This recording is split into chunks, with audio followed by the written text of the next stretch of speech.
यह जगह है उनाकोटी। आइए मिलकर इसके रहस्यों की परतों को खोलते हैं। तो सबसे पहला सवाल तो इसके नाम में ही छिपा है, उनाकोटी मतलब 1 करोड़ में एक कम। भाई ऐसा क्यों?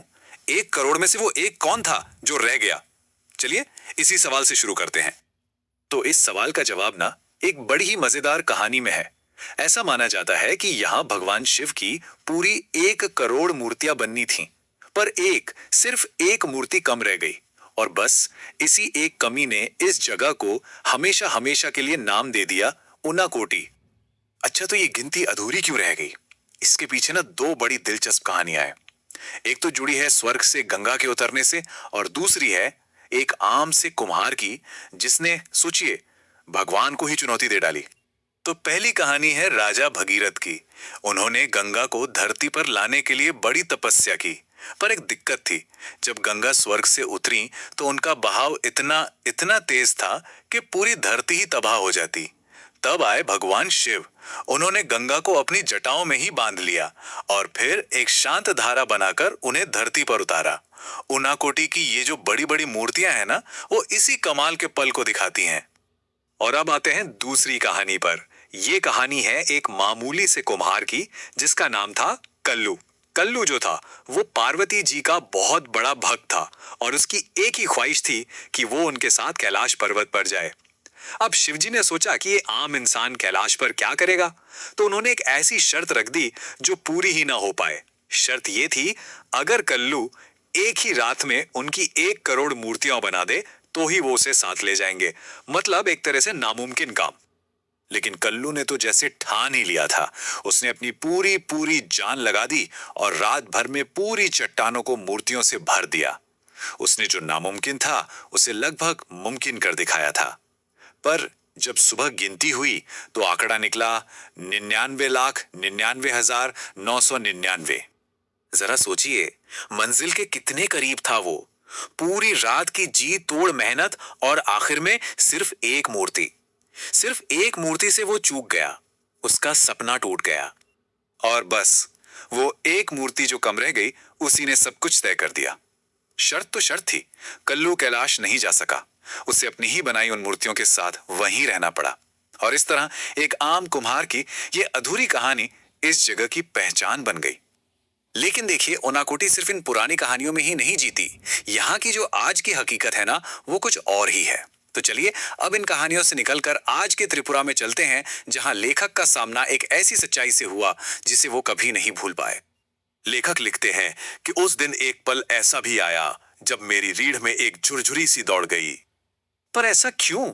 क्या हुआ था ऐसा? हुआ ये कि लेखक अपनी टीम के साथ त्रिपुरा में शूटिंग कर रहे थे और उनकी सुरक्षा के लिए सीआरपीएफ के जवान भी तैनात थे। तभी एक जवान ने पास के एक पहाड़ी की तरफ इशारा किया और जो बताया वो चौंकाने वाला था। उन्होंने कहा, बस 2 दिन पहले ठीक इसी जगह पर एक उग्रवादी ने हमारे एक साथी को मार दिया था। बस उस एक पल में लेखक को वहां की कहानियों और आज की कड़वी हकीकत के बीच का फर्क साफ नजर आ गया। हाँ, ये एक बहुत चौंकाने वाला पल था। लेकिन त्रिपुरा की पूरी कहानी सिर्फ तनाव की नहीं है। ये एक ऐसी जगह भी है जहां बहुत अलग अलग तरह के लोग, अलग अलग संस्कृतियां सब एक साथ रहते हैं। तो चलिए अब इन कहानियों के पीछे जो असली लोग हैं उनसे मिलते हैं। देखिए, त्रिपुरा की असली खूबसूरती इसकी इसी विविधता में है। यहाँ 19 अलग अलग जनजातियां हैं और दुनिया के 4 बड़े धर्म, हिंदू, बौद्ध, इस्लाम और ईसाई, सब एक साथ रहते हैं, एक ही जमीन पर। सच कहें तो एक छोटा सा हिंदुस्तान बसता है यहाँ। और इसी मिली जुली संस्कृति से निकलते हैं यहाँ के असली हीरो, जैसे कि लोक गायक हेमंत कुमार जमातिया और सामाजिक कार्यकर्ता मंजू ऋषि दास। यहाँ ना मंजू ऋषि दास की कहानी सच में दिल को छू जाती है। सोच कर देखिए, वो खुद कभी स्कूल नहीं गई, पढ़ लिख नहीं सकी, लेकिन उन्होंने अपने इलाके की सबसे बड़ी जरूरत को समझा, साफ पीने का पानी। और वो सिर्फ बोली नहीं, उन्होंने काम करके दिखाया। घर घर तक पानी के नल लगवाए, गलियों को पक्का करवाया। ये कहानी बताती है कि बदलाव लाने के लिए कागज की डिग्री नहीं, दिल में एक सच्चा जज्बा चाहिए होता है। तो ये तो हुई समाज की बात, लेकिन त्रिपुरा की कहानी यहीं खत्म नहीं होती। ये मेहनत और नए नए आइडियाज की भी कहानी है। चलिए देखते हैं कि कैसे यहाँ के लोग अपनी पुरानी कला को भी जिंदा रखे हुए हैं और नई टेक्नोलॉजी को भी अपना रहे हैं। खेती में तो यहाँ एक ऐसी क्रांति आई है जो सुनने में ही कमाल लगती है। इसे कहते हैं ट्रू पोटैटो सीड यानी टीपीएस। अब जरा इस टेबल पर नजर डालिए। जहां पहले 1 हेक्टेयर जमीन में 2000 किलो आलू के बीज लगते थे, वहीं अब टीपीएस से सिर्फ 100 ग्राम बीजों में काम हो जाता है। सोचिए कितना बड़ा फर्क है ये। और इस कमाल की तकनीक का फायदा सिर्फ त्रिपुरा तक ही सीमित नहीं है।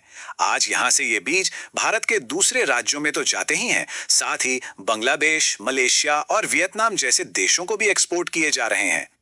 खेती के अलावा यहाँ के छोटे छोटे घरेलू उद्योग भी बहुत अहम है।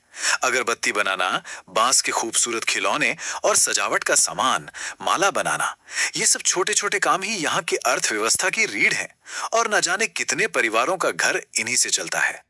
तो हमने अपना सफर शुरू किया था उनाकोटी की एक अधूरी कहानी से और पहुंचे त्रिपुरा के उन लोगों तक जो हर दिन अपनी कहानी को पूरा करने में लगे हैं। और ये हमें एक बड़े सवाल पर लाकर छोड़ देता है।